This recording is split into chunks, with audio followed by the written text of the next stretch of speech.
إن الحمد لله نحمده ونستعينه ونستغفره ونعوذ بالله من شرور أنفسنا ومن سيئات أعمالنا من يهده الله فلا مضل له ومن يضلل فلا هادي له وأشهد أن لا إله إلا الله وحده لا شريك له وأشهد أن محمدًا عبده ورسوله أرسله بالهدى ودين الحق ليظهره على الدين كله ولو كره المشركون. اللهم صل على محمد وعلى آل محمد كما صليت على إبراهيم وعلى آل إبراهيم إنك حميد مجيد. اللهم بارك على محمد وعلى آل محمد كما باركت على إبراهيم وعلى آل إبراهيم إنك حميد مجيد. يا أيها الذين آمنوا اتقوا الله حق تقاته ولا تموتن إلا وأنتم مسلمون. أما بعد فإن خير الحديث كتاب الله وخير الهدي هدي محمد صلى الله عليه وسلم وشر الأمور محدثاتها وكل محدثة بدعة وكل بدعة ضلالة وكل ضلالة في النار.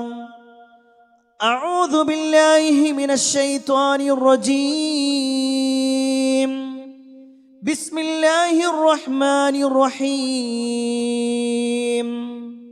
وقال الرسول يا رب إن قوم اتخذوا هذا القرآن مهجورا.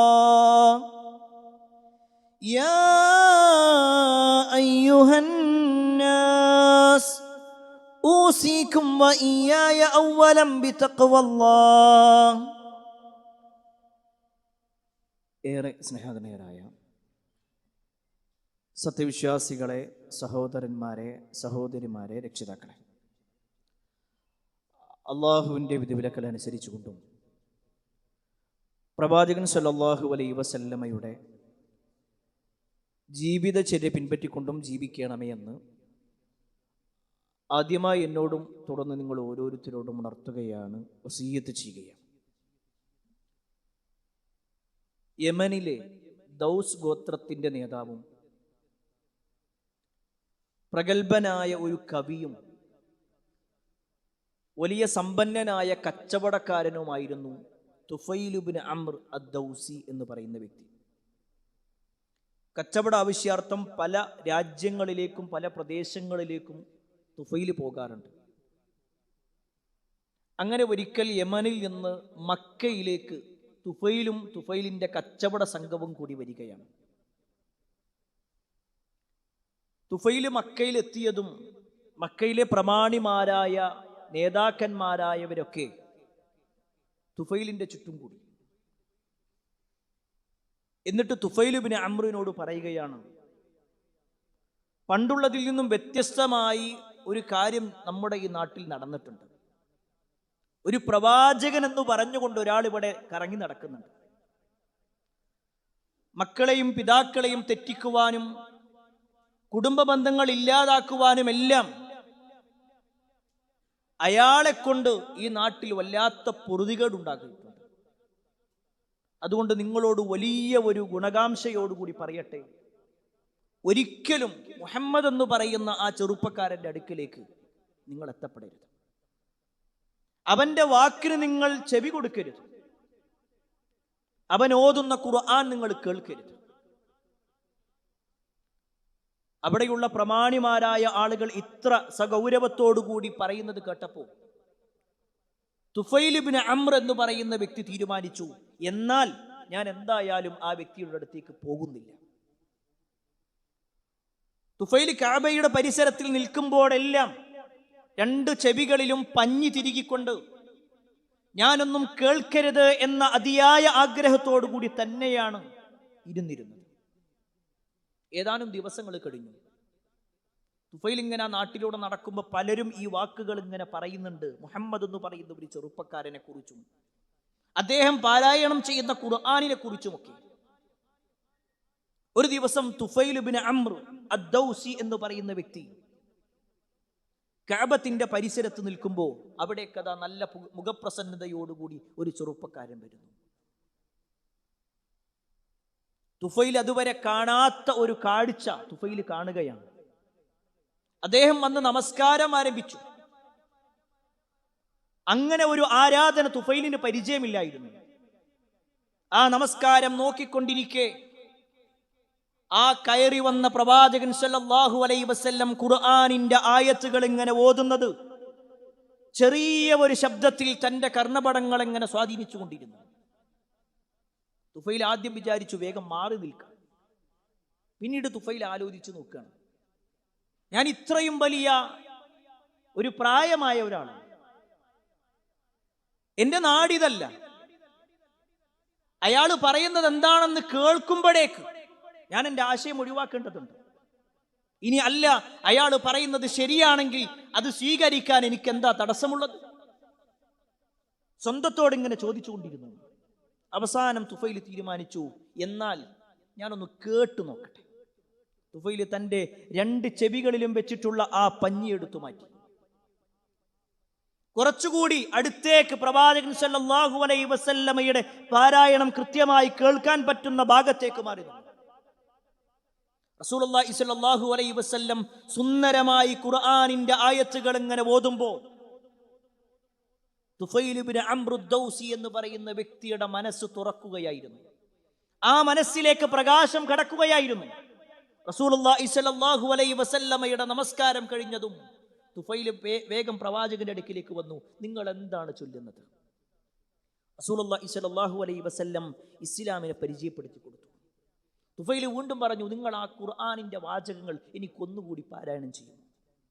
റസൂലുള്ളാഹി സ്വല്ലല്ലാഹു അലൈഹി വസല്ലം ആയത്തുകൾ ഇങ്ങനെ ഓതിക്കൊടുത്തതും തുഫൈൽ ഇബ്നു അംർ അദ്ദൗസി റളിയല്ലാഹു അൻഹു അദ്ദേഹം അവിടെ വെച്ചുകൊണ്ട് ഇസ്ലാം സ്വീകരിക്കുകയാണ്.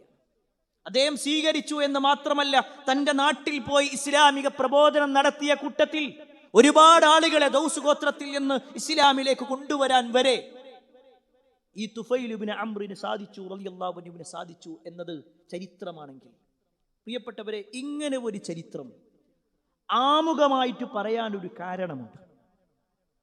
തുഫൈൽ തന്റെ ചെവികളിൽ വെച്ചിട്ടുള്ളത് പഞ്ഞിയായിരുന്നെങ്കിൽ ആ പഞ്ഞി എപ്പോഴാണോ എടുത്തു മാറ്റിയത് അപ്പോഴാണ് വിശുദ്ധ ഖുർആനിന്റെ പ്രകാശം അദ്ദേഹത്തിന്റെ ഹൃദയങ്ങളിലേക്ക് പ്രവേശിച്ചതെങ്കിൽ നമ്മുടെയൊക്കെ ജീവിതത്തിൽ അറിഞ്ഞോ അറിയാതെയോ അദൃശ്യമായ ചില പഞ്ഞികൾ നമ്മൾ ഇപ്പോഴും വെച്ച് നടക്കുന്നുണ്ട്.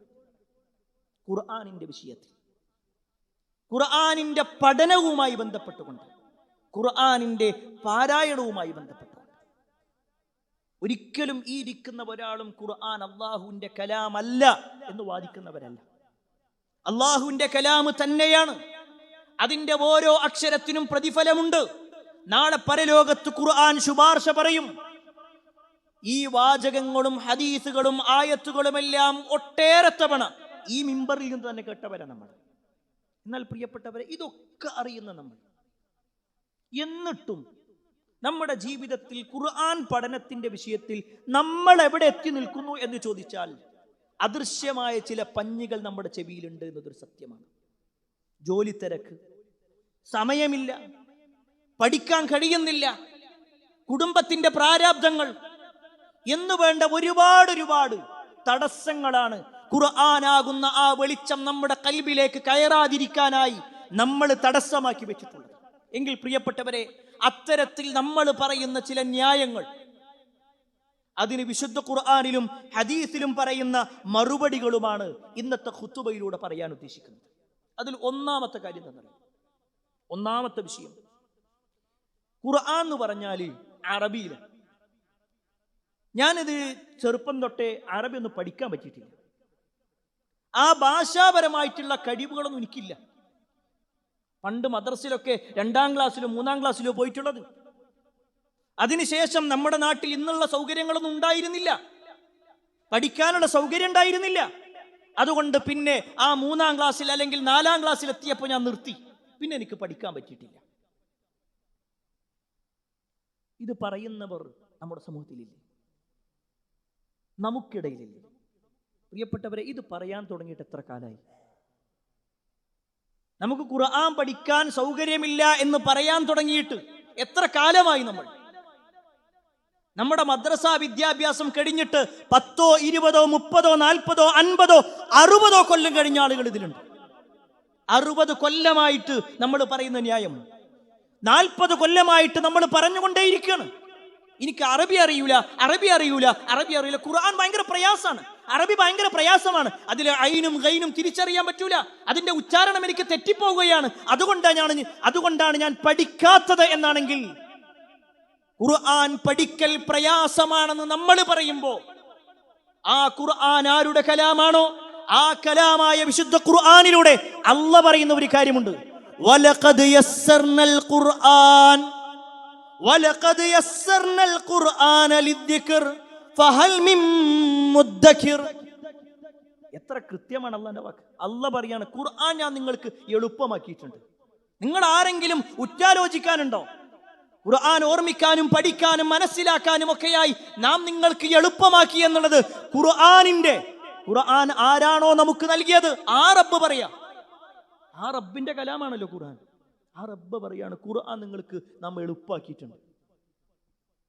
അല്ലാഹ് പറയാ ഖുർആൻ എളുപ്പമാണ്, നമ്മൾ പറയാ ഖുർആൻ പ്രയാസമാണ്. ആര് പറഞ്ഞതാ പ്രിയപ്പെട്ടവര്? ശരി, ആരാണ് കളവ് പറയുന്നത്? റബ്ബാണോ? അവിടെ നമുക്ക് മറുപടി ഉണ്ടാവില്ല.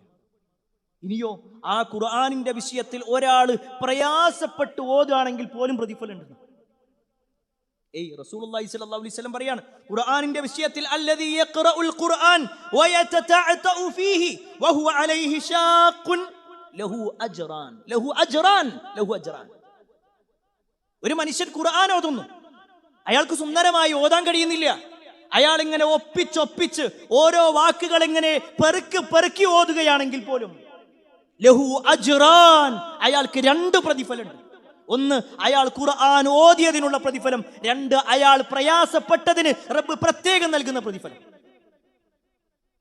ഇനി ഒരാൾ നല്ല അറിവോടുകൂടി ഓതുകയാണെങ്കിലോ, അൽ മാഹിറു ബിൽ ഖുർആൻ കകിറാമിൽ ബററ, ഖുർആനിൽ അവഗാഹമുള്ള നൈപുണ്യമുള്ള ഒരാളെന്ന് പറഞ്ഞാൽ കകിറാമിൽ ബററ, ഏറ്റവും ഉത്തമരായ സൃഷ്ടികളിൽ വെച്ച് വലിയ സ്വാധീനമുള്ള, അള്ളാഹുവിന്റെ അടുക്കൽ പ്രത്യേക സ്വാധീനമുള്ള ആളുകളാണല്ലോ മലക്കുകൾ. ആ മലക്കുകളോടൊപ്പമാണ് അല്ലാഹു സുബ്ഹാനഹു വ തആല ഖുർആനിൽ അവഗാഹമുള്ള ആളുകളെ എണ്ണിയിട്ടുള്ളത്. ഇതൊക്കെ റസൂലുള്ളാഹി സ്വല്ലല്ലാഹു അലൈഹി വസല്ലം പറയാം. നമ്മൾ പറയാം എനിക്കിങ്ങനെ ഒപ്പിച്ച് ഓതാൻ പറ്റുള്ളൂ. എന്നാൽ നബി സല്ലല്ലാഹു അലൈഹി വസല്ലം പറഞ്ഞിട്ടുണ്ട്, ഇത് അങ്ങനെയെങ്കിലും പഠിക്കും, അങ്ങനെ പഠിച്ചാലും നിങ്ങൾക്ക് പ്രതിഫലമുണ്ട് എന്നുള്ളതാണ്. അപ്പോൾ പ്രിയപ്പെട്ടവരെ, അറബി അറിയില്ല എന്നുള്ളത് നമുക്കൊരിക്കലും പറയാൻ പറ്റുന്നൊരു ന്യായം. ഇനി ഒന്നുകൂടി മനസ്സിലാക്കാൻ വേണ്ടി പറയട്ടെ, നമ്മൾ ദുനിയാവിൻ്റെ വിഷയത്തിൽ, നമ്മുടെ ഭൗതികമായ വിഷയത്തിലാണെങ്കിലോ, നമ്മളിപ്പോൾ ചെയ്യുന്ന ജോലി, ആ ജോലിയുടെ വിഷയത്തിൽ ഏറ്റവും നല്ല ഒരു സാലറി, മിനിമം ഒരു 2 ലക്ഷം രൂപയോ 3 ലക്ഷമോ ഒക്കെ കിട്ടുന്ന ഒരു ജോലി ഗൾഫിലുണ്ട്. പക്ഷെ ഒരു ഡിമാൻഡ് ഉണ്ട്, അറബി കുറച്ചറിയണം, അത്യാവശ്യം അറബി പഠിച്ചിട്ടുണ്ടാവണം. നമ്മൾ എന്താ ചെയ്യുക? അറബി അന്വേഷിക്കും. നമ്മൾ എവിടുന്നാ പഠിക്കാൻ പറ്റുക? സ്പോക്കൺ അറബിക്കിന്റെ കോഴ്സിൽ ചേരും. നമ്മൾ അറിയുന്ന ഏതെല്ലാം ആളുകളുണ്ടോ അവരോട് പറയും, നിങ്ങളുടെ മണിക്കൂറിന് വെച്ച് ഞാൻ പണം തരാം, നിങ്ങൾ ഇന്നൊന്ന് പഠിപ്പിക്കണം. 1 മാസത്തെ സാവകാശമുള്ളൂ. 1 മാസം കൊണ്ട് ഇത് പഠിച്ചിട്ടില്ലെങ്കിൽ എനിക്ക് ഈ ജോലി നഷ്ടപ്പെടും, എനിക്ക് വലിയ ഒരു സാലറി കിട്ടുന്നതാണ്. ഈ ദുനിയാവിന്റെ വിഷയത്തിൽ നമ്മൾ അത്രയും പരിശ്രമിക്കും, ഇല്ലേ? ഞാൻ കുറ്റപ്പെടുത്താൻ വേണ്ടി പറയല്ല. എന്നാൽ എത്ര കാലമായി നമ്മളിങ്ങനെ എനിക്കറിയൂല. ചില ആൾക്കാരോടൊക്കെ സംസാരിക്കുമ്പോൾ ഞാൻ ഗൾഫിലുള്ള സമയത്ത് ഇങ്ങനെ വിചാരിച്ചിരുന്നു നാട്ടിൽ വന്നിട്ട് തുടങ്ങണം എന്നുള്ളത്. നാട്ടിലെത്തിയിട്ട് 10 കൊല്ലായി, 15 കൊല്ലായി, ഇപ്പോഴും തുടങ്ങിയിട്ടില്ല. ഇവിടെ ഉള്ള സമയത്ത് പറയും ഗൾഫിലെത്തിയിട്ട് തുടങ്ങണം, അവിടെ ഉള്ള സമയത്ത് പറയും നാട്ടിലെത്തിയിട്ട് തുടങ്ങണം. ഏതെങ്കിലും ഒരു സംരംഭം തുടങ്ങുന്ന സമയത്ത് പറയും അത് കഴിഞ്ഞിട്ട് അതൊന്ന് തീരുമാനമായി കഴിഞ്ഞാൽ തുടങ്ങണം. എന്നാ തുടങ്ങാൻ പ്രിയപ്പെട്ടത്? അറബി അറിയില്ല എന്നുള്ളത് അള്ളാന്റെ മുന്നിൽ രക്ഷപ്പെടാൻ പറ്റുന്ന മറുപടിയല്ല. രണ്ടാമത്തെ കാര്യം എന്താണെന്നറിയോ? ആളുകൾ പറയുന്ന രണ്ടാമത്തെ കാര്യം, എൻ്റെ പ്രായം ഒരു പ്രശ്നമാണ്. പ്രായം പ്രശ്നം. അതായത് പ്രായമുള്ള ആൾക്കാർ പറയും, എനിക്കത് എൻ്റെ ഈ പ്രായത്തിലൊന്നും തീരെ അതൊന്നും ഓർമ്മയിൽ കിട്ടൂല, വളരെ പ്രയാസമാണ്, പഠിക്കാൻ വലിയ പ്രയാസമാണ്, കിട്ടൂല. ചെറുപ്പക്കാരെന്താ പറയുന്നത്? ഞാനിപ്പോൾ ചെറുപ്പത്തിലല്ലേ, എനിക്കിനിയും ഒരുപാട് കാലം ഉണ്ടല്ലോ പഠിക്കാൻ, ഞാൻ എപ്പോഴെങ്കിലുമൊക്കെ ആയിട്ടൊന്ന് പഠിച്ചു തീർക്കും. രണ്ട് കൂട്ടരും പ്രായത്തിന്റെ പേര് പറഞ്ഞുകൊണ്ടാണ് മാറ്റി നിൽക്കുന്നതെങ്കിൽ പ്രിയപ്പെട്ടവരെ, ഒരു പ്രായവും ഖുർആൻ പഠനത്തിന്റെ വിഷയത്തിൽ തടസ്സമേ അല്ല. പ്രത്യേകിച്ച് പ്രായമുള്ളവരോട് ഞാൻ ആദ്യം ഓർമ്മപ്പെടുത്തട്ടെ, നമ്മുടെ ജീവിതത്തിൽ മരണത്തിന് ശേഷം ഒരു ജീവിതമുണ്ട് എന്ന് നമ്മൾ ഉറപ്പിച്ചിട്ടുണ്ടെങ്കിൽ, മരണത്തിന് ശേഷം സ്വർഗമുണ്ട് എന്ന് നമ്മൾ അംഗീകരിക്കുന്നുണ്ടെങ്കിൽ, ആ സ്വർഗത്തിലേക്കുള്ള ഒരു എളുപ്പവഴി എന്താണെന്നറിയോ? മരണത്തിന് ശേഷമുള്ള ജീവിതമാകുന്ന സ്വർഗത്തിലേക്കുള്ള എളുപ്പവഴി നബി സല്ലല്ലാഹു അലൈഹി വസല്ലം പറയാ, മൻ സലക ത്വരീഖൻ യൽതമിസു ഫീഹി ഇൽമാ സഹലല്ലാഹു ലഹു ബിഹി ത്വരീഖൻ ഇലൽ ജന്ന. ആരെങ്കിലും മൻ സലക ത്വരീഖൻ യൽതമിസു ഫീഹി ഇൽമാ, ഇൽമ അന്വേഷിച്ചുകൊണ്ട് ആരെങ്കിലും ഒരു വഴിയിൽ പ്രവേശിക്കുകയാണെങ്കിൽ, സഹലല്ലാഹു ലഹു ബിഹി ത്വരീഖൻ ഇലൽ ജന്ന, സ്വർഗത്തിലേക്കുള്ള വഴി അള്ളാഹു എളുപ്പമാക്കി കൊടുക്കുന്നതാണ്. സ്വർഗത്തിലേക്കുള്ള വഴി എളുപ്പമാകണോ? ദീന് പഠിക്കാൻ വേണ്ടി, ഖുർആൻ പഠിക്കാൻ വേണ്ടി. ദീനിന്റെ വിഷയത്തിൽ ഏറ്റവും പ്രധാനപ്പെട്ടതാണല്ലോ ഖുർആൻ. ആ ഖുർആനിന്റെ വിഷയത്തിൽ ഒരു ഒഴിവ് കഴിവില്ല. പ്രായത്തിന്റെ പേര് പറഞ്ഞ് നമുക്ക് ഒഴിവാക്കാൻ കഴിയില്ല. റസൂലുള്ളാഹി സ്വല്ലല്ലാഹു അലൈഹി വസല്ലം കഴിഞ്ഞാൽ പിന്നെ ഏറ്റവും വലിയ സ്ഥാനം ആർക്കുള്ളത്? അബൂബക്കർ സിദ്ദീഖ്, ഉമർ ഇബ്നുൽ ഖത്താബ് അല്ലേ? ഇസ്ലാമിലെ മധ്യവയസ്കന്മാരുടെ നേതാക്കന്മാർ എന്ന പേരിൽ അറിയപ്പെടുന്നത്. സ്വർഗത്തിലെ മധ്യവയസ്കന്മാരുടെ നേതാവെന്ന് നബി സല്ലല്ലാഹു അലൈഹി വസല്ലം സയ്യിദ കുഹൂലി അഹ്ലിൽ ജന്ന, സ്വർഗത്തിലെ മധ്യവയസ്കന്മാരുടെ നേതാക്കന്മാർ. വേണ്ട, നമ്മുടെ നേതാവായി മുഹമ്മദ് മുസ്തഫ സല്ലല്ലാഹു അലൈഹി വസല്ലമക്ക് എത്രാമത്തെ വയസ്സിലാണ് ഖുർആൻ അവതരിക്കുന്നത്? 40ാമത്തെ വയസ്സിൽ. നമ്മൾ 40 കഴിയുമ്പോഴേക്ക് ഇനി എനിക്ക് പഠിയൂല, 40 കഴിഞ്ഞു, പ്രാരാബ്ദങ്ങളായി, കുട്ടികളായി, ജീവിതത്തിന്റെ കുറെ ഭാഗങ്ങളായി. പണ്ടൊക്കെ ആണെങ്കിൽ പറ്റിയിരുന്നു. നമ്മൾ പറഞ്ഞുകൊണ്ടിരിക്കുന്നത്. എന്നാൽ നിങ്ങൾക്കറിയുമോ, 90 വയസ്സ് കഴിഞ്ഞ ഒരു മനുഷ്യനെയും കൊണ്ട് അബൂബക്കർ സിദ്ദീഖ് റളിയല്ലാഹു അൻഹു റസൂലുള്ളാഹി സ്വല്ലല്ലാഹു അലൈഹി വസല്ലമയുടെ അടുക്കൽ വരുന്നുണ്ട്. മക്ക വിജയത്തിന്റെ സമയത്ത് അബൂബക്കർ റളിയല്ലാഹു അൻഹു ഒരാളെ ചുമന്നു വരിക. ആരാന്നറിയോ? അബൂബക്കർ റളിയല്ലാഹു അൻഹുവിന്റെ സ്വന്തം വാപ്പ അബൂ ഖുഹാഫ. 90 വയസ്സ് കഴിഞ്ഞിട്ടുണ്ടായിരുന്നു. താടിയും മുടിയും ഒക്കെ പാൽനുര പോലെ വെളുത്തിട്ടുണ്ട്. നേർക്ക് നേരെ പലതും കാണാൻ കഴിയാത്തൊരവസ്ഥയുണ്ട്. ആ പ്രായമെത്തിയ അബൂ ഖുഹാഫയുടെ വിഷയത്തിൽ നബി സല്ലല്ലാഹു അലൈഹി വസല്ലമ ഷഹാദത്ത് കലിമ ചൊല്ലിക്കൊടുത്തിട്ട് അബൂബക്കർ റളിയല്ലാഹു അൻഹുവിനെ നേരെ തിരിഞ്ഞുകൊണ്ട് പറയുന്ന ഒരു കാര്യമുണ്ട്. അബൂബക്കർ, നിങ്ങളുടെ വാപ്പാക്ക് ഖുർആൻ പഠിപ്പിച്ചു കൊടുക്കണം. 90 വയസ്സല്ല. ഈ കൂട്ടത്തിൽ ആരെങ്കിലും 90 വയസ്സുണ്ട്? 90 വയസ്സായാലും ശരി ഖുർആൻ പഠിക്കണം എന്ന് പറഞ്ഞു. നബി സല്ലല്ലാഹു അലൈഹി വസല്ലമയുടെ നിർദ്ദേശമാണ്. ഇനി പ്രായം കുറവാണെങ്കിൽ നമ്മുടെ ഇമാമുമാരുടെ എല്ലാം ചരിത്രങ്ങൾ നിങ്ങൾക്ക് പരിശോധിക്കണം. 7ാമത്തെ വയസ്സിൽ ഖുർആൻ മനപ്പാഠമാക്കിയവർ, 8ാമത്തെ വയസ്സിൽ പഠിച്ചവർ, 10ാമത്തെ വയസ്സിൽ പഠിച്ചവർ, യുവത്വത്തിന്റെ ചുറുചുറുക്കിൽ തന്നെ ദീനിന്റെ കാര്യത്തിനു വേണ്ടി ഇറങ്ങിത്തിരിച്ച ആളുകൾ, എത്രയെത്ര ഇമാമുമാർ, എത്രയെത്ര നേതാക്കന്മാർ. നമ്മുടെ മുൻഗാമികളായ സ്വഹാബ കിറാം അടക്കം അവരുടെ മക്കളെ ചെറിയ പ്രായം തൊട്ടേ ദീന് പഠിപ്പിക്കുന്ന അവസ്ഥയാണെങ്കിൽ, പ്രിയപ്പെട്ടവരെ, ചെറുപ്പക്കാരോടുകൂടി ഓർമ്മപ്പെടുത്താണ്. നമ്മുടെ സമയം നമുക്കിനിയും ഒരുപാടുണ്ട് എന്ന വിശ്വാസം വേണ്ട. കിട്ടുന്നൊരവസരം, ഖുർആൻ പഠിക്കുന്ന ഒരവസരം എനിക്ക് കിട്ടുകയാണോ, ആ അവസരം ഉണ്ടാക്കി ഞാൻ പഠിക്കുമെന്നുള്ള തീരുമാനത്തിലേക്കാണ് പോകേണ്ടത്. ഇനി 3ാമത്തെ വിഷയം, പല ആളുകൾക്കും ഖുർആൻ പഠിക്കാതിരിക്കാനുള്ള അല്ലെങ്കിൽ പഠന മേഖലയിലേക്ക് ഇറങ്ങാൻ ഉള്ള തടസ്സം എന്താണെന്നറിയോ? എൻ്റെ ജീവിതം വിശുദ്ധമല്ല, ഞാൻ ഒരുപാട് തെറ്റ് ചെയ്ത ഒരാളാണ്. എൻ്റെ ജീവിതത്തിൻ്റെ കഴിഞ്ഞ കാലം നോക്കിക്കഴിഞ്ഞാൽ ഒരുപാട് പാപങ്ങളിലൂടെയാണ് ഞാൻ ജീവിച്ചിട്ടുള്ളത്. അങ്ങനെയുള്ള ഞാനൊക്കെ ഖുർആൻ പഠിച്ചിട്ട് എന്താ കാര്യം? ഒരു നിരാശയുള്ള ചില വാക്കുകൾ ചിലരിലെങ്കിലും കാണാറുണ്ട്. പ്രിയപ്പെട്ടവരെ, ജീവിതത്തിൽ തെറ്റുപറ്റാത്തവരാരുമില്ല. റസൂലുള്ളാഹി സ്വല്ലല്ലാഹു അലൈഹി വസല്ലം പറയാണ്, കുല്ലു ബനി ആദമുൻ ഖത്താഉൻ, ആദമിന്റെ മക്കളെല്ലാം തെറ്റുപറ്റുന്നവരാണ്. അത് പറഞ്ഞിട്ട് നബി സല്ലല്ലാഹു അലൈഹി വസല്ലം നിർത്തിയിട്ടില്ല. വഖൈറു ഖത്താഈന തവ്വാബീൻ, ആ പാപികളിൽ നല്ലവര്. ആ വാചകം നോക്ക്, പാപം ചെയ്യുന്നവരിൽ നല്ലവരുണ്ട് എന്ന് നബി സല്ലല്ലാഹു അലൈഹി വസല്ലമയുടെ വാചകമാണ്. വഖൈറു ഖത്താഈന തവ്വാബീൻ, തൗബ ചെയ്യുന്നവരാണ്. ജീവിതത്തിൽ തെറ്റുപറ്റിയിട്ടുണ്ടോ അത് ബോധ്യപ്പെട്ട് കഴിഞ്ഞാൽ അത് തിരിച്ച എന്നുള്ളതാണ്. ഒരു രോഗമുള്ള ഒരാളെ സംബന്ധിച്ചിടത്തോളം അയാൾക്കാണ് മരുന്ന് വേണ്ടത്. എങ്കിൽ ജീവിതത്തിൽ പാപങ്ങൾ ചെയ്തുകൊണ്ടിരിക്കുന്ന, പലപ്പോഴും ചെയ്ത് സംഭവിച്ച് ഇപ്പോൾ ഖേദമുള്ള ആളുകളെ സംബന്ധിച്ചിടത്തോളം അവർ ഖുർആനിലേക്ക് ഇറങ്ങുമ്പോൾ, ഖുർആനിന്റെ ആയത്തുകളിലേക്ക് ഇറങ്ങുമ്പോൾ അവർക്കുണ്ടാകുന്ന വലിയ വലിയ മാറ്റങ്ങളുണ്ട്. ഇസ്ലാമിക ചരിത്രത്തിൽ കാണുവാൻ സാധിക്കും, ഉമർ ഇബ്നുൽ ഖത്താബ് റളിയല്ലാഹു അൻഹുവിന്റെ കാലത്ത് സിറിയയിൽ നിന്ന് ഒരു മല്ലനായ ഒരു ചെറുപ്പക്കാരൻ ഉമറിന്റെ സദസ്സിലേക്ക് വന്നു. ചരിത്രത്തിൽ അങ്ങനെ തന്നെ കാണാൻ പറ്റും. നല്ല കരുത്തുള്ള ഒരാളായിരുന്നു, കൈക്കരുത്തുള്ള ആളായിരുന്നു. മല്ലൻ എന്നുള്ള പ്രയോഗം വെറുതെ പറഞ്ഞതല്ല. ഉമർ റളിയല്ലാഹു അൻഹു ഒരു സദസ്സിൽ എപ്പോഴും വന്നിരിക്കും. എന്നാൽ കുറച്ചു കാലം കഴിഞ്ഞപ്പോൾ ആ മനുഷ്യനെ കാണാനില്ല. സ്വാഭാവികമായിട്ട് എപ്പോഴും ക്ലാസ്സിലുള്ള ഒരാളെ കാണാതാകുമ്പോൾ അവിടെ പഠിപ്പിക്കുന്ന ആൾ എന്തായാലും അന്വേഷിക്കും. ഉമർ റളിയല്ലാഹു അൻഹു ചോദിച്ചു, എവിടെ അയാളെപ്പോൾ കാണാനില്ലല്ലോ. അപ്പൊ സ്വഹാബത്ത് പറഞ്ഞു, അമീറുൽ മുഅ്മിനീൻ അദ്ദേഹം വലിയൊരു പരീക്ഷണത്തിൽ പെട്ടുപോയി. അദ്ദേഹം മദ്യപാനത്തിൽ കുടുങ്ങിയിട്ടപ്പോൾ മുഴുക്കുടിയാനായിട്ട് നടക്കണം. അദ്ദേഹം ഇവിടുന്ന് മാറിപ്പോയി. കുടി കൂടിയിട്ട്, മദ്യപാനം കൂടിയിട്ട് അയാൾ മാറിപ്പോയി. ഇവിടെ അവിടെ നോക്കിക്കോളിട്ടോ, ഉമർ റളിയല്ലാഹു അൻഹുവിന്റെ ഇടപെടൽ എന്താണ്? ഉമർ റളിയല്ലാഹു അൻഹു എന്തിനാ അവരൊക്കെ ദീനി പഠിച്ചത്? എന്തിനാ അവരൊക്കെ ക്ലാസ്സിൽ വന്നത്? എത്ര ആയത്തുകളും ഹദീസുകളും പറഞ്ഞു കൊടുത്തു? ഒന്നും പറഞ്ഞില്ല. ഉമർ റളിയല്ലാഹു അൻഹു തന്റെ കൂടെയുള്ള ഒരാളെ വിളിച്ചു, എന്നിട്ട് എഴുതാൻ വേണ്ടി പറഞ്ഞു.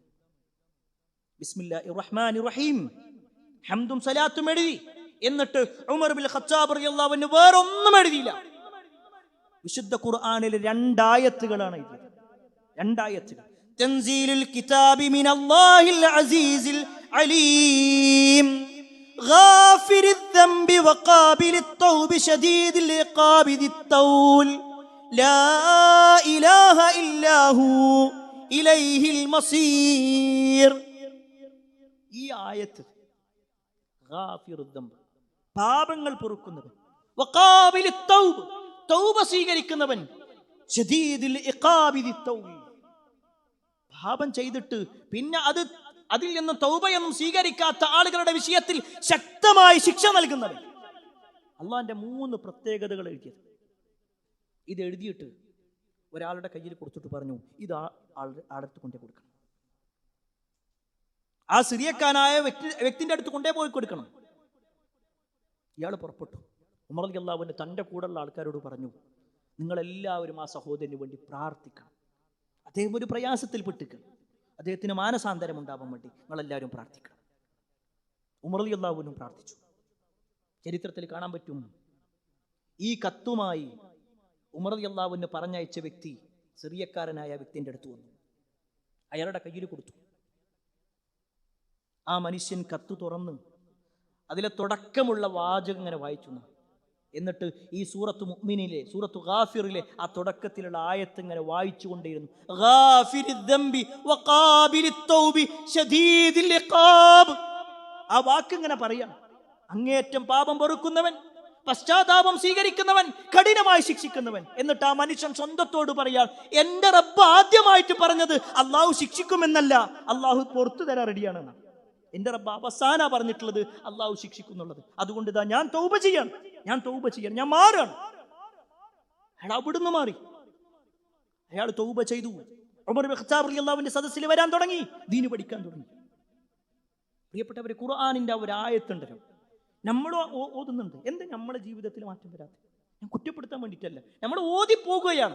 എന്താണ് ആ ആയത്തിൽ പരാമർശിക്കുന്നത്? അവർക്ക് മനസ്സിലായി, എന്റെ റബ്ബ് ഗാഫിർ ദംബ്, പാപങ്ങൾ പൊറുക്കുന്നവനാണ്, വഖാബിലിത് തൗബ്, തൗബ സ്വീകരിക്കുന്നവനാണ്. എന്നാൽ ഇതിനൊന്നും റെഡിയാവുന്നില്ലെങ്കിൽ ശദീദുൽ ഇഖാബ്, കഠിനമായി ശിക്ഷിക്കുന്നവനാണ്. ആ ബോധ്യപ്പെടലാണ് പ്രിയപ്പെട്ടവരെ അവരുടെ ജീവിതത്തിൽ മാറ്റം വരുത്തിയതെങ്കിൽ നമ്മളെ സംബന്ധിച്ചിടത്തോളം എനിക്ക് ഖുർആൻ അറിയൂല, എനിക്ക് ഖുർആൻ പഠിക്കാൻ പറ്റിയിട്ടില്ല എന്ന് പറഞ്ഞുകൊണ്ട് മാറി നിൽക്കാൻ പറ്റൂല. മറിച്ച് അത് പഠിക്കാനുള്ള സാഹചര്യം എൻ്റെ ജീവിതത്തിൽ തെറ്റുപറ്റിയിട്ടുണ്ടെങ്കിലും എനിക്ക് മാറാനുള്ള അവസരമാണെന്ന ബോധ്യത്തോടു കൂടിയാണ് ഖുർആൻ പഠനത്തിലേക്ക് നമ്മൾ ഇറങ്ങേണ്ടത്. 4ാമത്തെ വിഷയം, പല ആളുകളും പറയുന്ന ഒരു ന്യായമാണ്, എനിക്ക് ഓർമ്മശക്തി വളരെ കുറവാണ്. പല ആളുകളും പറയാറുള്ളത് അത് ദീനുമായി ബന്ധപ്പെട്ടുകൊണ്ട്. അവരുടെ ദുനിയാവിന്റെ വിഷയത്തിൽ എനിക്ക് ഓർമ്മശക്തി കുറവാണ്, അതുകൊണ്ട് ഞാൻ കച്ചവടം തുടങ്ങുന്നില്ല എന്ന് വരെ പറയുന്നത് കേട്ടിട്ടില്ല. എനിക്ക് ഓർമ്മശക്തി കുറവാണ്, അതുകൊണ്ട് ഞാൻ ജോലിക്ക് പോകുന്നില്ല, ആരും പറയാറില്ല. എനിക്ക് ഓർമ്മശക്തി കുറവാണ്, അതുകൊണ്ട് ഇന്നാലിന്ന കാര്യങ്ങൾ ഞാൻ ഒഴിവാക്കുകയാണ്, ഇല്ല, പറയാറേ ഇല്ല. എന്നാലോ ഖുർആൻ പഠനത്തിന്റെ വിഷയത്തിൽ, ദീനി പഠനത്തിന്റെ വിഷയത്തിലേക്ക് എത്തുമ്പോൾ ആ ഒരു വാക്കാണ് നമ്മൾ പറയുന്നതെങ്കിൽ പ്രിയപ്പെട്ടവരെ, നമ്മൾ ആ ഓർമ്മശക്തി കുറവുള്ള ആളുകളോടാണ് പറയുന്നത്, ആ ന്യായം പറയുന്നവരോടാണ് പറയുന്നത്. നമ്മളൊന്ന് ആത്മാർത്ഥമായിട്ട് പ്രാർത്ഥിച്ചിട്ടുണ്ട്, റബ്ബേ എനിക്ക് ഇങ്ങനൊരു പ്രശ്നമുണ്ട്, അതൊന്ന് മാറ്റിത്തരണം റബ്ബേ, എനിക്ക് ഖുർആൻ പഠിക്കാനുള്ള ഒരു സാവകാശം തന്നെ റബ്ബേ, എനിക്ക് ധാരാളമായി വർദ്ധിപ്പിച്ചു തരണം. വിശുദ്ധ ഖുർആനിൽ അല്ലാഹു സുബ്ഹാനഹു വ തആല വർദ്ധിപ്പിക്കാൻ വേണ്ടി പറഞ്ഞ ഒരൊറ്റ കാര്യമുള്ളൂ പ്രിയപ്പെട്ടവരെ, നബി സല്ലല്ലാഹു അലൈഹി വസല്ലമ വർദ്ധിച്ചു കിട്ടണേ എന്ന് പറഞ്ഞ ഒരേ ഒരു കാര്യം, റബ്ബി സിദ്നി ഇൽമ ഇൽമ ഇൽമ, അറിവ് വർദ്ധിപ്പിച്ചതാണ്. ഒരു പക്ഷേ നമ്മൾ ദുനിയാവിന്റെ വിഷയത്തിൽ എത്രയോ ചോദിച്ചുകൊണ്ടിരിക്കുന്നുണ്ട്, നമ്മുടെ സമ്പത്തിന്റെ വിഷയത്തിൽ, ജോലിയുടെ കാര്യത്തിൽ, കുടുംബത്തിന്റെ വിഷയത്തിൽ എന്തെല്ലാം വർധനമാണ് നമ്മൾ ചോദിച്ചുകൊണ്ടിരിക്കുന്നത്. എപ്പോഴെങ്കിലും പ്രിയപ്പെട്ടവരെ ഈ ഒരു പ്രാർത്ഥന, റബ്ബി സിദ്നി ഇൽമ, റബ്ബേ ഇൽമ എനിക്ക് നീ വർദ്ധിപ്പിച്ചു തരണേ എന്ന് പറയുന്ന അവസ്ഥ നമ്മളിൽ ഉണ്ടായിട്ടുണ്ട്. അവിടെയാണ് നമുക്ക് ഓർമ്മ കുറവാണെന്നാണെങ്കിൽ കുറച്ച് നമ്മുടെ മുൻഗാമികളൊക്കെ ഒറ്റ ദിവസം തന്നെ ഖുർആൻ മുഴുവൻ മനഃപ്പാടമാക്കിയവരല്ല. താബികളുടെ ചരിത്രം നമുക്ക് കാണാൻ പറ്റും. താബികൾ പറയാണ്, ഞങ്ങൾക്ക് സ്വഹാബിമാർ ഖുർആൻ ഓതി തന്നിരുന്നത് എങ്ങനെയാണെന്നറിയോ? 10 ആയത്ത് ഓതി തരും, എന്നിട്ട് ഞങ്ങളത് മനഃപ്പാടമാക്കി ഞങ്ങളുടെ ജീവിതത്തിൽ പകർത്തിയിട്ടല്ലാതെ അടുത്ത 10 ആയത്ത് അവർ ഞങ്ങൾക്ക് ഓതി തരൂല. വെറുതെ അങ്ങനെ പഠിച്ചു പോകല്ല, ജീവിതത്തിലേക്കായിരുന്നു അവർ കൊണ്ടുവന്നത് ഖുർആനിനെ. എങ്കിൽ പ്രിയപ്പെട്ടവരെ, നമ്മളും നമ്മുടെ ജീവിതത്തിലേക്ക് അങ്ങനെ ഒരു മാറ്റം വരുത്തണം. 5-ാമത്തെ വിഷയം, പല ആളുകളും പറയുന്ന ഒരു ന്യായമാണ്, എനിക്ക് പഠിക്കണം നോക്കണ്ട്. പക്ഷെ അവിടെ ഇങ്ങനെ വന്നിരിക്കുമ്പോൾ ഓദിപ്പിക്കോ? അവിടെ ഇങ്ങനെ എല്ലാവരും ഓദിപ്പിക്കുന്ന ഒരവസ്ഥ ഉണ്ടാവുമോ? ഞാൻ തജ്വീദൊന്നും പഠിച്ചിട്ടില്ല, എല്ലാവരുടെ ഇടയിലും എനിക്ക് സംശയമൊക്കെ ചോദിക്കാറ്, എനിക്കൊരു മടിയാണ്. അവിടെ അങ്ങനെ വന്നിരിക്കാന്ന് പറഞ്ഞാൽ പഠിക്കണം എന്ന് ആഗ്രഹമുണ്ട്, പക്ഷെ എനിക്ക് ചെറിയൊരു ലജ്ജയുണ്ട് എല്ലാവരും മുന്നിലും വന്നിങ്ങനെ ഇരിക്കാന്നുള്ളത്. എന്തിന്റെ വിഷയത്തിലാണ് പറയണത്? ദീന് പഠിക്കുന്ന വിഷയത്തിൽ. എന്നാ കേട്ടോളി, റസൂലുള്ളാഹി സ്വല്ലല്ലാഹു അലൈഹി വസല്ലം ഒരു സംഭവം പറയാം. നബി സല്ലല്ലാഹു അലൈഹി വസല്ലം അങ്ങനെ ക്ലാസ് എടുത്തുകൊണ്ടിരിക്കുന്ന സമയത്ത് 3 സ്വഹാബിമാരിങ്ങനെ വന്നു. അതിൽ ഒരാള് നേരെ മുന്നിലൊരു ചെറിയൊരു ഗ്യാപ്പ് കണ്ടപ്പോൾ അവിടെ കയറി വന്നു. 2-ാമത്തെ ആള് നേരെ ബാക്കില പോയിരുന്നു. 3-ാമത്തെ ആൾ ഇങ്ങനെ നോക്കിയിട്ട് അങ്ങനെ പോവുകയും ചെയ്തു. റസൂലുള്ളാഹി സ്വല്ലല്ലാഹു അലൈഹി വസല്ലം ഈ കാഴ്ച കണ്ടപ്പോൾ ചിരിച്ചു. സ്വഹാബത്ത് ചോദിച്ചു, അള്ളാഹിന്റെ റസൂൽ എന്തിനാ നിങ്ങൾ ചിരിക്കണേ? അപ്പൊ നബി സല്ലല്ലാഹു അലൈഹി വസല്ലം പറയാണ്, ഞാൻ നിങ്ങൾക്ക് 3 ആളുകളെ പരിചയപ്പെടുത്തി തരാം. ഒരാൾ അള്ളാഹിന്റെ കാര്യത്തിലേക്ക് താല്പര്യത്തോടുകൂടി വന്നിരുന്നു, അയാളുടെ കാര്യത്തിൽ അള്ളാഹു അതിയായ താല്പര്യത്തിലാണ്, അയാളുടെ കാര്യത്തിൽ മുഴുവൻ അള്ളാഹ് താല്പര്യത്തിൽ. 2-ാമത്തെ ആൾ ഇങ്ങനെ ബാക്കിൽ നിന്ന് ഇങ്ങനെ മാറിയിരുന്നു, അവന്റെ കാര്യത്തിൽ അള്ളാഹ് ഇങ്ങനെ മാറി. 3-ാമത്തവൻ തിരിഞ്ഞു കളഞ്ഞുപോയി, അവന്റെ കാര്യത്തിൽ റബ്ബും തിരിഞ്ഞു കളഞ്ഞിട്ടുണ്ട്. പ്രിയപ്പെട്ടവർ, അവിടെ ഇങ്ങനെ ഒന്ന് ആലോചിച്ച് നോക്കിയാൽ മതി. നമ്മുടെയൊക്കെ ജീവിതത്തിൽ എവിടെയൊക്കെയോ ഒരു തടസ്സങ്ങൾ ഇങ്ങനെ വന്ന് നിൽക്കുന്നുണ്ടെങ്കിൽ നമ്മൾ അള്ളാഹിന്റെ കലാമുമായിട്ട് എന്തൊരു ബന്ധത്തിലാണെന്ന് പരിശോധിച്ചാൽ മതി. അവിടെയാണ് ശൈഖുൽ ഇസ്ലാം ഇബ്നുൽ ഖയ്യിം റഹ്മത്തുള്ളാഹി അലൈഹി പറഞ്ഞൊരു വാചകമുണ്ട്, നിങ്ങളാകട്ടെ മറ്റുള്ളവരാകട്ടെ, നിങ്ങൾ അള്ളാഹിനെ ഇഷ്ടപ്പെടുന്നുണ്ട് എന്നതിന്റെ അടയാളം ഒറ്റ കാര്യം പരിശോധിച്ചാൽ മതി. നിന്റെ മനസ്സിൽ ഖുർആനിനോട് എത്ര ഇഷ്ടമുണ്ടോ നോക്കിയാൽ മതി. നിന്റെ മനസ്സിൽ ഖുർആനിനോട് എത്ര ഇഷ്ടമുണ്ടെന്ന് പരിശോധിച്ചോ, അപ്പൊ മനസ്സിലാക്കാൻ പറ്റും നീ അള്ളാഹിനെ എത്ര ഇഷ്ടപ്പെടുന്നുണ്ട്. മനസ്സിൽ ഖുർആൻ ഒന്നുമില്ലേ, നീ നിന്റെ നാവിലൂടെ മാത്രമാണ് അള്ളാഹിനെ സ്നേഹിക്കുന്നത്, കൽബിലില്ല. നിന്റെ കൽബിൽ ഖുർആനാണ്. നമ്മളൊന്നും ഇങ്ങനെ പരിശോധിച്ച് നോക്കി കാണി. നമ്മളൊക്കെ മദ്രസയിൽ പഠിച്ചിട്ടുണ്ട്. നമ്മുടെ മദ്രസ കാലഘട്ടത്തിൽ ഒരു 10 സൂറത്ത് നമ്മൾ പഠിച്ചിട്ടുണ്ടെങ്കിൽ അത് കഴിഞ്ഞിട്ട്, ആ മദ്രസ കാലഘട്ടം കഴിഞ്ഞിട്ട് ഇപ്പോൾ 10, 20, 30, 40 ഒക്കെ കൊല്ലം കഴിഞ്ഞു. അന്ന് പഠിച്ചതിൽ നിന്നും വ്യത്യസ്തമായിട്ട് ഒരു 10 സൂറത്തെങ്കിലും എക്സ്ട്രാ പഠിക്കാൻ ഈ കാലം വരെ നമുക്ക് കഴിഞ്ഞിട്ടുണ്ട്. പ്രിയപ്പെട്ടവർ, 40 കൊല്ലം കഴിഞ്ഞവരോട് പറയട്ടെ, ഒരു കൊല്ലത്തിൽ ഒരു സൂറത്ത് പഠിച്ചിരുന്നെങ്കിൽ നമുക്ക് 40 സൂറത്ത് പഠിക്കാമായിരുന്നു.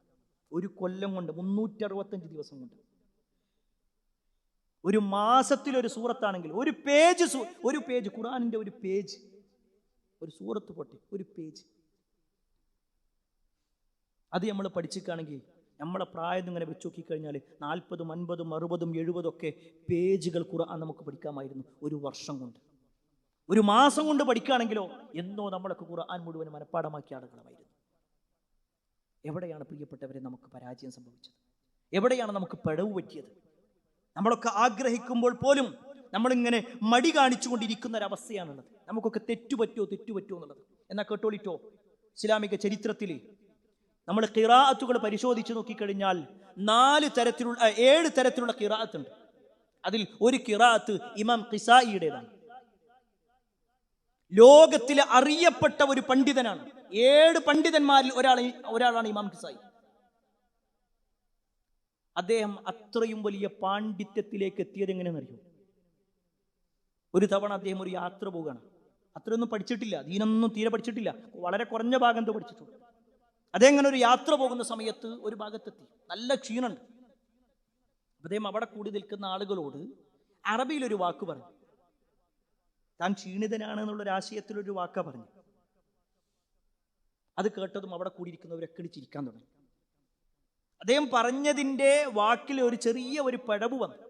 ഞാൻ ക്ഷീണിതനാണെന്ന് പറയുന്നതിന് പകരം ഞാൻ നിങ്ങളുമായിട്ട് ചർച്ചയിലാണ്, നമുക്ക് സംസാരിക്കാം എന്നുള്ള ഒരു ആശയത്തിലെത്തിയത്. ആ വാക്ക് പറഞ്ഞതും അവരെല്ലാവരും ചിരിച്ചിട്ട് പറഞ്ഞു, ഞങ്ങളോട് സംസാരിക്കാൻ മാത്രമൊക്കെ നീ ആയിട്ടുണ്ടോ? ഞങ്ങളോട് സംസാരിക്കാൻ മാത്രമൊക്കെ നീ വളർന്നിട്ടുണ്ടോ? എല്ലാവരും കൂടി കളിയാക്കാൻ തുടങ്ങി. അപ്പൊ അദ്ദേഹത്തിന് അപ്പോഴും കാര്യം മനസ്സിലായില്ല. അദ്ദേഹം ചോദിച്ചു, എന്താ ഞാൻ പറഞ്ഞതിൽ എന്താ പ്രശ്നമുള്ളത്? അപ്പൊ അവിടെ കൂടി നിൽക്കുന്ന ആളുകൾ ഒരു പരിഹാസത്തോടു കൂടി തന്നെ അദ്ദേഹത്തിന്റെ തെറ്റുകൾ ഇങ്ങനെ പറഞ്ഞു കൊടുത്തു. അദ്ദേഹത്തിന് അവിടുന്ന് ബോധ്യപ്പെടുകയാണ്. അദ്ദേഹം എന്താ ചെയ്തെന്ന് അറിയോ?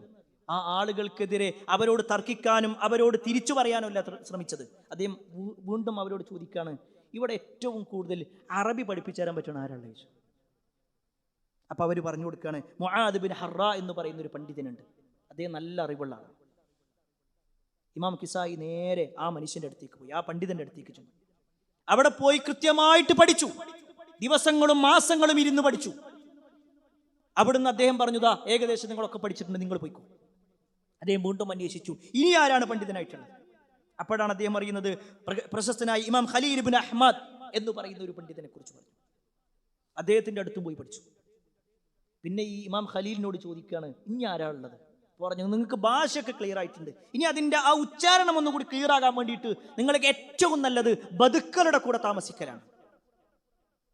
ഗ്രാമീണരായ അറബികളുടെ കൂടെ നിങ്ങൾ താമസിച്ചാൽ അവരുടെ പ്രൊനൗൺസിയേഷൻ കൃത്യമായിട്ട് നിങ്ങൾക്ക് പഠിക്കാൻ പറ്റും. ഇമാം ഖിസായി വർഷങ്ങളോളം അവരുടെ അടുത്തേക്ക് പോയി. എന്നിട്ട് പഠിച്ചിട്ട് തിരിച്ചു വരുമ്പോൾ അദ്ദേഹത്തിന് ചരിത്രത്തിൽ പേര് കിട്ടിയിട്ടുണ്ട്, ഇമാമുൽ കുഫിയീൻ, കൂഫക്കാരുടെ ഇമാം. ഇറാഖിലെ കൂഫയിലെ ഏറ്റവും വലിയ പണ്ഡിതൻ.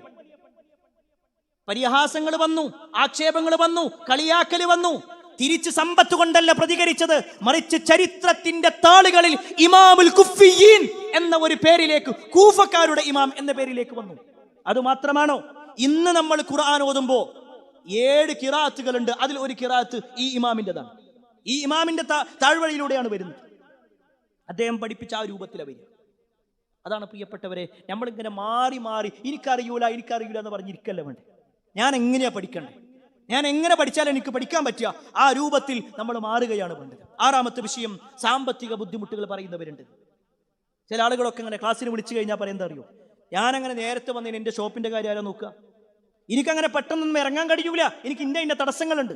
എന്നാൽ ഇതേ വ്യക്തികൾ അവരുടെ മക്കൾക്ക് അസുഖം വന്നാൽ, കുടുംബത്തിൽ കല്യാണം വന്നാൽ, കല്യാണത്തിന്റെ തലേ ദിവസം പോലും പോകാൻ ഒരു മടി ഉണ്ടാവില്ല. അപ്പൊ ഷട്ടർ നേരത്തെ ഇടാൻ റെഡിയാണ്. ആ സമയത്ത് ജോലി മാറ്റിവെക്കാൻ റെഡിയാണ്. ഞാൻ കുറ്റപ്പെടുത്താൻ വേണ്ടിയിട്ടല്ല പറയുന്നത്. സാമ്പത്തികമാണ് നമ്മൾ പറയുന്ന പരാതി എങ്കിൽ കേട്ടോ, റസൂലുള്ളാഹി സ്വല്ലല്ലാഹു അലൈഹി വസല്ലമയുടെ ഒറ്റ വാചകം മതി, ഇന്നൽ ബൈത ലയത്തസിഉ അലാ അഹ്ലിഹി വതഹ്ദുറുഹുൽ മലായിക വതഹ്ജുറുഹു ശയാതീൻ. ഒരു വീട്, ആ വീട്ടുകാർക്ക് എല്ലാ അർത്ഥത്തിലും ഒരു വിശാലത കിട്ടും. അവിടെ മലക്കുകൾ, റഹ്മത്തിന്റെ മലക്കുകൾ സന്നിഹിതരാകും, പിശാചുക്കൾ അവിടെ നിന്ന് ഓടിപ്പോകും. അത് മാത്രമല്ല, ധാരാളം ഖൈറുകൾ ഉണ്ടാകും. ആ വീട്ടിൽ ഐശ്വര്യം വർദ്ധിക്കും. എന്താണ് ആ വീടിന്റെ പ്രത്യേകത എന്നറിയോ? ഖുർആൻ പാരായണം ചെയ്യുന്ന വീട്. ഖുർആൻ പാരായണം ചെയ്യുന്ന വീട്. ഇതിന് നേരെ ബാക്കി ഭാഗം കൂടി നബി സ്വല്ലല്ലാഹു അലൈഹി വസല്ലം പറയണം തരും. ഒരു വീടാകെ ഇടുങ്ങിയതാവും. ഭാര്യയും ഭർത്താവും തമ്മിൽ എപ്പോഴും പ്രശ്നം, മക്കളും വാപ്പയും തമ്മിൽ പ്രശ്നം, ജ്യേഷ്ഠനും അനിയനും തമ്മിൽ പ്രശ്നം. എന്താ അതിന്റെ പ്രശ്നം? അവിടെ മലക്കുകൾ ഉണ്ടാവില്ല, അവിടെ പിശാചുക്കൾ ഉണ്ടാവുക. അവർക്ക് ഖൈർ വളരെ കുറവായിരിക്കും, ഖൈർ വളരെ കുറവായിരിക്കും. ഇങ്ങനെ ജീവിതം അങ്ങനെ മുന്നോട്ട് പോകുന്നുണ്ടാവുന്നു. അതിന്റെ കാരണം നബി സല്ലല്ലാഹു അലൈഹി വസല്ലം പറഞ്ഞു, ലാ യുഖ്റഅ ഫീഹിൽ ഖുർആൻ, അവിടെ ഖുർആൻ പാരായണം ഉണ്ടാവില്ല. പ്രിയപ്പെട്ടവർ, ഈ ഇരിക്കുന്ന ഓരോരുത്തരും ഒന്ന് പരിശോധിക്കും. ഇന്നലെ രാത്രി നമ്മൾ എത്ര ആളുകൾ ഖുർആൻ പഠിക്കാൻ വേണ്ടി മാറ്റിവെച്ചു? ഇന്ന് രാവിലെ മുതൽ ഈ സമയം വരെ ഒരു പേജ് ഓതാൻ ആകെ 3 മിനിറ്റ് കൊണ്ടിരുന്നു. 5 മിനിറ്റ് മാറ്റി വെച്ചാൽ മതി. ഒന്ന് വായിക്കാനും പഠിക്കാനും നമ്മൾ സന്നദ്ധരായിട്ടുണ്ടോ എന്ന് ഞാനും നിങ്ങൾ സ്വയം പരിശോധിച്ച് നോക്കുക. അല്ലാഹു സുബ്ഹാനഹു വ തആല ദീനിനെ കൃത്യമായി മനസ്സിലാക്കി ഖുർആൻ പഠിച്ച് ജീവിതം മുന്നോട്ട് കൊണ്ടുപോകുന്ന ആളുകളിൽ നമ്മെ ഏവരെയും ഉൾപ്പെടുത്തുമാറാവട്ടെ. അൽഹംദുലില്ലാഹി അൽഹംദുലില്ലാഹി റബ്ബിൽ ആലമീൻ വസ്സലാത്തു വസ്സലാമു അലാ റസൂലില്ലാഹി വഅലാ ആലിഹി വഅസ്ഹാബിഹി അജ്മഈൻ, അമ്മാ ബഅദ്. പ്രിയപ്പെട്ട സഹോദരങ്ങളെ, സത്യവിശ്വാസികളെ, അള്ളാഹുവിൻ്റെ വിധിവിലക്കനുസരിച്ചുകൊണ്ടും പ്രവാചകൻ സല്ലല്ലാഹു അലൈഹി വസല്ലമയുടെ ജീവിതചര്യ പിൻപറ്റിക്കൊണ്ടും ജീവിക്കണമേ എന്ന് ഒരിക്കൽ കൂടി എന്നോടെന്ന പോലെ നിങ്ങൾ ഓരോരുത്തരോടും ഉണർത്തുകയാണ്, വസിയത്ത് ചെയ്യുകയാണ്. ഖുർആൻ പഠിക്കണമെന്ന ആഗ്രഹമുള്ളപ്പോൾ തന്നെ പലപ്പോഴും പല ന്യായങ്ങൾ പറഞ്ഞുകൊണ്ട് അതിൽ നിന്ന് വിട്ടുനിൽക്കുന്ന ആളുകൾ പറയാറുള്ള ന്യായവും അതിൻ്റെ മറുപടിയുമാണ് നമ്മൾ പറഞ്ഞുകൊണ്ടിരിക്കുന്നത്. അതിൽ പൊതുവേ ആളുകൾ പറയുന്ന ഒരു കാര്യമാണ്, എനിക്ക് വലിയ തിരക്കാണ്, ആ ഒരു സമയത്ത് തന്നെയാണ് തിരക്കുണ്ടാകുക. ഖുർആൻ ക്ലാസ്സിന് അതേ സമയത്താണ് ആൾക്കാർ ഇങ്ങനെ കയറി വരും. അവിടുന്ന് ഒഴിവാക്കിയാൽ പിന്നെ ആ കച്ചവടം ഉണ്ട്. ആ സമയത്താണ് ഓട്ടം കിട്ടുക, ആ സമയത്താണ് പെട്ടെന്ന് കുടുംബക്കാർ കയറി വരിക. ഇങ്ങനെ ഒരുപാട് കാര്യങ്ങളുണ്ട്. അവിടെ നമ്മൾ മനസ്സിലാക്കേണ്ടതെന്ന് അറിയും, പ്രയോറിറ്റി എന്ന് പറയണമെന്നുണ്ട്. മുൻഗണന എന്തിനു കൊടുക്കണം? നമ്മുടെ കച്ചവടമാണെങ്കിൽ നമ്മുടെ മുന്നിലേക്ക് ആ ആളുകളെ പറഞ്ഞയക്കുന്നത് ആരാ? റബ്ബാണ്. നമ്മളെ പരീക്ഷിക്കാണ് റബ്ബ്. നമ്മൾ അള്ളാഹിൻ്റെ കലാമിനാണോ പ്രാധാന്യം കൊടുക്കുന്നത്, അതല്ല ഈ ദുനിയാവിലെ ഏതെങ്കിലും നാണയത്തുട്ടുകൾക്കാണ്? നമ്മൾ അധ്വാനിക്കണ്ട എന്ന് അള്ളാഹ് പറഞ്ഞിട്ടില്ല, നമ്മൾ ജോലി സമ്പാദിക്കണ്ട എന്ന് റബ്ബ് പറഞ്ഞിട്ടില്ല. അതൊക്കെ പറഞ്ഞ റബ്ബ് തന്നെ, നമുക്ക് എല്ലാ സൗകര്യങ്ങളും നൽകുന്ന റബ്ബ് തന്നെയാണ് നമ്മളോട് അള്ളാഹിൻ്റെ കലാമ് പഠിക്കാനും പഠിപ്പിച്ചത്. ഇതൊന്നും നമ്മൾ സന്നദ്ധമാവണില്ലെങ്കിൽ പ്രിയപ്പെട്ടവരെ, നാളെ പരലോകത്ത് നബി സല്ലല്ലാഹു അലൈഹി വസല്ലമയുടെ ശഫാഅത്ത് ഉണ്ട് എന്ന് വിശ്വസിക്കുന്നവരാണല്ലോ നമ്മൾ. നാളെ പരലോകത്ത് നബി സല്ലല്ലാഹു അലൈഹി വസല്ലമ നമുക്ക് വേണ്ടി അള്ളാഹിനോട് ശുപാർശ പറയണം, ശഫാഅത്ത് നടത്തണമെന്ന് നമ്മൾ ആഗ്രഹിക്കുന്നുണ്ട്. അള്ളാഹു ആ വിഭാഗത്തിൽ നമ്മെ ഉൾപ്പെടുത്തുമാറാവട്ടെ. എന്നാൽ പ്രിയപ്പെട്ടവരെ, റസൂലുള്ളാഹി സ്വല്ലല്ലാഹു അലൈഹി വസല്ലം ശഫാഅത്ത് നടത്തുമെന്ന് പറഞ്ഞ അതേ ദീനിൽ വിശുദ്ധ ഖുർആനിൽ അല്ലാഹു സുബ്ഹാനഹു വ തആല ഈ ഉമ്മത്തിൽപ്പെട്ട ചില ആളുകൾക്കെതിരെ പരാതി പറയുന്നു പറഞ്ഞു. കംപ്ലൈന്റ് പറയാം. ആരോട്? അള്ളാഹിനോട്. നാളെ പരലോകത്ത് പ്രവാചകൻ സല്ലല്ലാഹു അലൈഹി വസല്ലം പറയുന്ന വാചകം, വഖാലർ റസൂൽ യാ റബ്ബി ഖൗമി ഇന്ന ഖൗമി ഇത്തഖദു യാ റബ്ബി ഇന്ന ഖൗമി ഇത്തഖദു ഹാദൽ ഖുർആന മഹ്ജൂറാ. വഖാലർ റസൂൽ, അല്ലാഹുവിന്റെ റസൂൽ പറയും, യാ റബ്ബ്, എൻ്റെ റബ്ബേ, ഇന്ന ഖൗമി എൻ്റെ ഈ ഖൗം, ഇതര സമുദായത്തിൽപ്പെട്ട ആളുകളെ കുറിച്ചല്ല പറയുന്നത്. ഇന്ന ഖൗമി, എൻ്റെ ഈ ഖൗം, ഇത്തഖദു ഹാദൽ ഖുർആന മഹ്ജൂറ, ഈ ഖുർആനിനെ അവര് സ്വീകരിക്കാതെ അഗണ്യതയിലേക്ക് തള്ളിക്കടഞ്ഞു.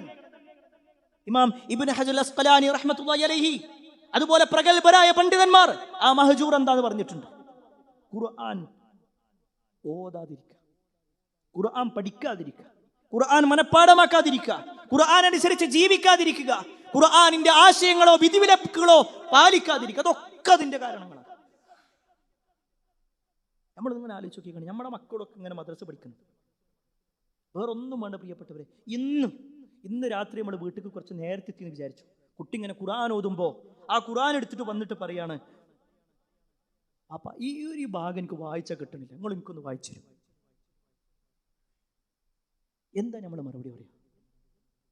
നമ്മൾ പ്രതീക്ഷയിലാണ്. എൻ്റെ കുട്ടിക്ക് ഖുർആൻ പഠിക്കുന്നുണ്ട്, അൽഹംദുലില്ലാ, ഒരഞ്ഞ സ്ഥാപനത്തിലാണ് പഠിക്കുന്നത്, ഇവിടെയാണ് പഠിക്കുന്നത്, അവിടെയാണ് പഠിക്കുന്നത്. ശരി, നമ്മളെവിടെയാണ് പഠിക്കണേ? നമ്മളെവിടെയാണ് പഠിക്കണേ? നമ്മുടെ ഖുർആൻ പഠനം എവിടെയാ? എന്താ നമ്മൾ കാരണമായിട്ട് പറയുന്നത്? എന്താ നമുക്ക് കാരണമായിട്ട് പറയാനുള്ളത്? നമുക്ക് സ്ഥലമില്ല എന്ന നമ്മൾ അന്വേഷിക്കണം. നമ്മുടെ ചുറ്റുഭാഗത്തൊക്കെ ഒരുപാട് QHL സംരംഭങ്ങളുണ്ട്, ഓരോ യൂണിറ്റുകളിലുണ്ട്. ഇവിടെ നടക്കുന്നില്ലെങ്കിൽ ചോദിക്കണം നിങ്ങൾ, എന്തുകൊണ്ട് അവിടെ നടക്കാത്തെന്ന്. പലപ്പോഴും ഭാരവാഹികളോട് ചോദിക്കുമ്പോൾ മനസ്സിലാക്കാൻ കഴിഞ്ഞിട്ടുള്ളത് ആളുകൾ വരില്ല എന്നാണ്. നമ്മൾ അന്വേഷിക്കണം. താല്പര്യം നമ്മുടേതാണ്. ഞാൻ വരാൻ റെഡിയാണ്, എപ്പോഴാണെങ്കിലും ഞാൻ വരാൻ റെഡി. നിങ്ങൾ തുടങ്ങി.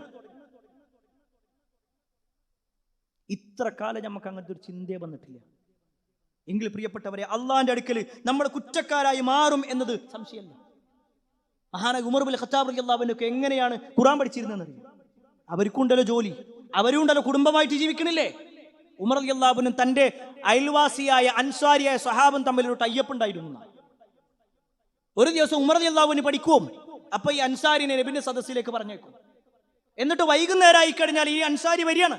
നബി സല്ലല്ലാഹു അലൈഹി വസല്ലം എന്തൊക്കെ പഠിപ്പിച്ചിട്ടുണ്ടോ അത് മുഴുവൻ ഉമറിന് പറഞ്ഞു കൊടുക്കും. ഉമർ റളിയല്ലാഹു അൻഹു കിട്ടിയ സാലറി ഉണ്ടല്ലോ, അല്ലെങ്കിൽ അദ്ദേഹത്തിന് കിട്ടുന്ന ആ ഒരു പണം, അതിനെ രണ്ടാക്കും. എന്നിട്ട് പകുതി മനുഷ്യന് കൊടുക്കും, പകുതി ഉമറും എടുക്കും. പിറ്റേ ദിവസം ഉമർ നബി സല്ലല്ലാഹു അലൈഹി വസല്ലമയുടെ സദസ്സിലേക്ക് പോകും. ഒന്നിടപെട്ട ദിവസങ്ങളിൽ പണിക്കുക. നമ്മളോടത് പറഞ്ഞു ഇല്ല, നമ്മളെ പണിയൊക്കെ ഒന്ന് കുറച്ച് നേരത്തെ ഒഴിവാക്കിയിട്ട് ആഴ്ചയിൽ 1 മണിക്കൂർ ഖുർആൻ പഠിക്കണം. 168 മണിക്കൂർ 1 മണിക്കൂർ. നമ്മളൊക്കെ അള്ളാന്റെ മുന്നിൽ വല്ലാതെ പ്രയാസപ്പെടും. ആക്ഷേപിച്ചിട്ടല്ല പറയണത്. ഈ ഇരിക്കണ ഓരോരുത്തരും പരിശോധിക്കുക, ഞാൻ എന്നാ ഖുർആൻ പഠിക്കാറുള്ളത്. എന്നോടിപ്പോൾ ഒരാൾ ചോദിക്കുകയാണ്, നിങ്ങൾ ഏത് ദിവസമാണ് ഖുർആൻ പഠിക്കണമെന്ന് ചോദിച്ചു കഴിഞ്ഞാൽ, ഇതാ ഇന്ന ദിവസം ഇന്ന സമയത്താണ് എൻ്റെ ഖുർആൻ പഠനം, അല്ലെങ്കിൽ ദിവസവും ഇന്ന സമയമാണ്, ഞാൻ ദിവസവും 15 മിനിറ്റ് അതിനു വേണ്ടി മാറ്റി വെച്ചിട്ടുണ്ട് എന്ന് പറയാൻ കഴിയും. അതല്ല, 7ാമത്തെ ഒരു കാരണം കൂടി നമ്മൾ പറയും. എന്താണെന്നറിയോ? ഞാൻ പിന്നെ മാറ്റിയേക്കാം, പിന്നെ പഠിക്കാം, എന്തായാലും ഇപ്പണ്ട് പോട്ടെ, ഈ കച്ചവടം തുടങ്ങിയിട്ടുള്ളൂ, അല്ലെങ്കിൽ ഇപ്പോ ഈ വേറൊരു പഠനത്തിലാണുള്ളത്, അങ്ങോട്ട് കഴിയട്ടെ. എത്ര കാലമായി പ്രിയപ്പെട്ടവർ ഇത് പറയാൻ തുടങ്ങിയിട്ട്. ഇനിയും നമ്മൾ മാറാൻ റെഡിയില്ലെങ്കിൽ അള്ളാഹുവിൻ്റെ അടുക്കൽ നിന്നുള്ള വലിയ ശിക്ഷകളായിരിക്കും നമ്മളിൽ ഉണ്ടാകുക എന്ന് മനസ്സിലാക്കി. ഞാൻ നേരത്തെ സൂചിപ്പിച്ചല്ലോ, മനസ്സിന് സമാധാനമാണ്, കുടുംബത്തിൽ സമാധാനമാണ്, ഒക്കെ നമ്മൾ ആഗ്രഹിക്കണം. എങ്കിൽ പ്രിയപ്പെട്ടവരെ, എന്താണ് നമ്മൾ ചെയ്യേണ്ട പരിഹാരം എന്ന് കൂടി പറഞ്ഞുതരാം. ഒന്നാമത്തെ കാര്യം എന്താണെന്നറിയോ? ഞാൻ നാളെ മുതൽ തുടങ്ങുന്നല്ല, ഇന്ന് മുതൽ തുടങ്ങുന്നല്ല, ഇപ്പം മുതൽ തുടങ്ങും. എന്താ ഞാൻ അങ്ങനെ പറയണതറിയോ? അല്ലെങ്കിൽ ഇവിടുന്ന് ഇങ്ങനെ ഈ സ്റ്റെപ്പ് ഇറങ്ങുന്ന സമയത്ത് ചെയ്താൽ നമ്മുടെ അടുത്ത് വരും. മൂപ്പരിക്ക് എന്നിട്ട് പറഞ്ഞാൽ മതി, നമ്മളെ തിരക്കുകളൊക്കെ കഴിയട്ടെ, എന്തായാലും പിന്നത്തേക്ക് മാറ്റിയേക്കാം. ഇന്ന് തുടങ്ങും, ഈ സമയം മുതൽ ഞാൻ റെഡിയാണ്. ഇന്ന് രാത്രി ഞാൻ ഉറങ്ങുന്നതിന് മുമ്പേ ഖുർആൻ പഠിക്കാനുള്ള എന്തെങ്കിലും വഴി അത് ഞാൻ അന്വേഷിക്കും. അല്ലെങ്കിൽ മിനിമം ഖുർആൻ കുറച്ചു നേരം കേട്ടിട്ടെങ്കിലും ഞാൻ കടന്നു. ഒരു 15 മിനിറ്റ് ഖുർആനിന് മാറ്റി വെക്കാത്തൊരു ദിവസം എൻ്റെ ജീവിതത്തിൽ ഉണ്ടാവില്ല. ഒന്നാമത്തെ കാര്യത. രണ്ടാമത്തെ വിഷയം എന്താണെന്നറിയോ? നമ്മുടെ സംവിധാനങ്ങൾ ഉപയോഗപ്പെടുത്തുക എന്നുള്ളത്. അത് കേൾക്കാനുള്ള സൗകര്യമുണ്ട്, പഠിക്കാനുള്ള സൗകര്യമുണ്ട്. ഞാൻ നേരത്തെ സൂചിപ്പിച്ചതുപോലെ എല്ലാ ചുറ്റുഭാഗത്തും QHLSന്റെ എല്ലാ മേഖലകളും നടക്കുന്നുണ്ട്. ഓരോ യൂണിറ്റുകളിൽ നടക്കുന്നുണ്ട്, പഠിപ്പിക്കുന്നുണ്ട്. അവിടെ പോയിട്ട് പഠിക്കണം. ഇനി നമുക്ക് അക്ഷരങ്ങൾ അറിയൂലേ? ഏത് പള്ളിത്തെ ഉസ്താദാണെങ്കിലും ശരി, ഏത് പള്ളിത്തെ ഉസ്താദാണെങ്കിലും ആയത്തും ഹദീസും വ്യത്യാസമൊന്നും ഉണ്ടാവില്ലല്ലോ, അക്ഷരങ്ങൾ വ്യത്യാസം ഉണ്ടാവില്ലല്ലോ. നമ്മുടെ തൊട്ടടുത്ത് നമ്മൾ പള്ളിയിൽ പോണ ഉസ്താദിൻ്റെ അടുത്ത് പറയാം, ഉസ്താദ് എനിക്ക് പഠിക്കണമെന്നുണ്ട്, നിങ്ങളൊന്ന് അക്ഷരം പഠിപ്പിച്ചു തരൂ. അതിനെന്താണെന്നുണ്ടെങ്കിൽ ഞാൻ തരാം. നമ്മുടെ ആവശ്യമാണ്, അയാളുടെ ആവശ്യമല്ല.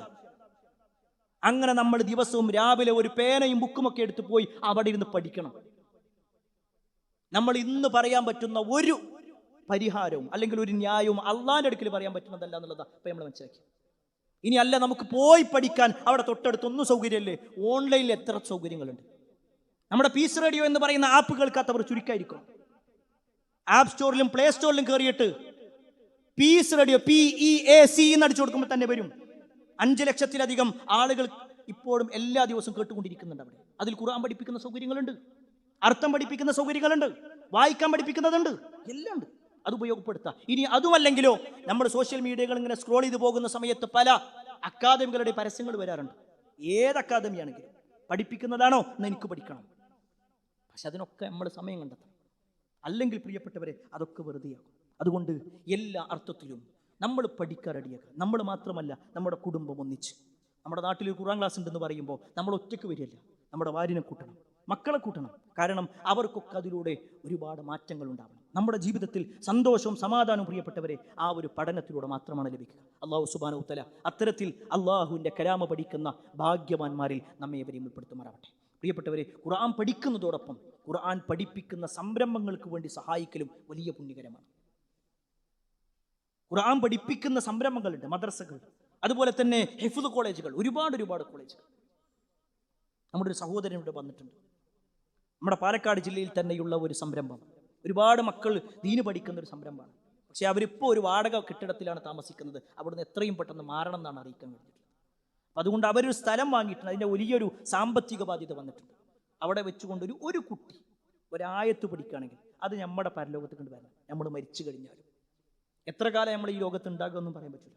ഉള്ള കാലം നമ്മുടെ അക്കൗണ്ടിലേക്ക് വരും. നമ്മൾ മരിച്ചു കഴിഞ്ഞാലും നമ്മുടെ ഖബറിലേക്ക് ഇങ്ങനെ വരുന്ന രൂപത്തിൽ നമ്മുടെ ഒരു സഹായം ആ സഹോദരങ്ങൾ ആവശ്യപ്പെട്ടിട്ടുണ്ട്.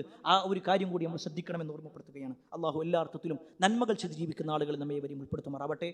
اللهم اغفر للمؤمنين والمؤمنات والمسلمين والمسلمات الأحياء منهم والأموات إنك مجيب الدعوات يا قاضي الحاجات. اللهم اجرنا من النار اللهم اجرنا من النار اللهم اجرنا من النار. ربنا آتنا في الدنيا حسنة وفي الآخرة حسنة وقنا عذاب النار. آمين آمين برحمتك يا أرحم الراحمين والحمد لله رب العالمين. അറിവിന്റെ ലോകത്തേക്ക് പുതിയ വാതായനങ്ങൾ തുറന്ന് ജമീൽ ഓൺലൈൻ ലൈബ്രറി ആപ്പ് നിങ്ങളിലേക്ക്. വായനയുടെ വിസ്മയ ലോകം ഇനി താങ്കളുടെ മൊബൈൽ ഫോണിൽ ലഭ്യം. ജമീൽ ഓൺലൈൻ ലൈബ്രറി മൊബൈൽ ആപ്ലിക്കേഷനിലെ പ്രത്യേകം തയ്യാറാക്കിയ ഡോക്യുമെന്റ് സെക്ഷൻ താങ്കളുടെ ഒഴിവ് സമയങ്ങളെ ഏറെ വിജ്ഞാനപ്രദമാക്കും. വിവിധ വിഷയങ്ങളിലുള്ള പുസ്തകങ്ങൾ, ലഘുലേഖകൾ, വീഡിയോ തുടങ്ങി വായനയ്ക്ക് മാറ്റുകൂട്ടുന്ന അനേക വിഭവങ്ങളുമായി ജമീൽ ആപ്പ്. വായനയ്ക്ക് പുറമെ ഇഷ്ടാനുസരണം ഡൗൺലോഡ് ചെയ്യാനും മറ്റുള്ളവർക്ക് ഷെയർ ചെയ്യാനും ജമീൽ ആപ്പിൽ പ്രത്യേക സംവിധാനം. വേഗമാകട്ടെ. ജമീൽ ആപ്പ് ആൻഡ്രോയിഡ് മൊബൈലുകളിൽ പ്ലേ സ്റ്റോറിൽ നിന്നും ആപ്പിൾ മൊബൈലുകളിൽ ആപ്പ് സ്റ്റോറിൽ നിന്നും സൗജന്യമായി ഡൗൺലോഡ് ചെയ്യാം. ഇനി ജമീൽ നിങ്ങളുടെ ജീവിതത്തിലും ആത്മമിത്രമാകട്ടെ. Jameel the soulmate.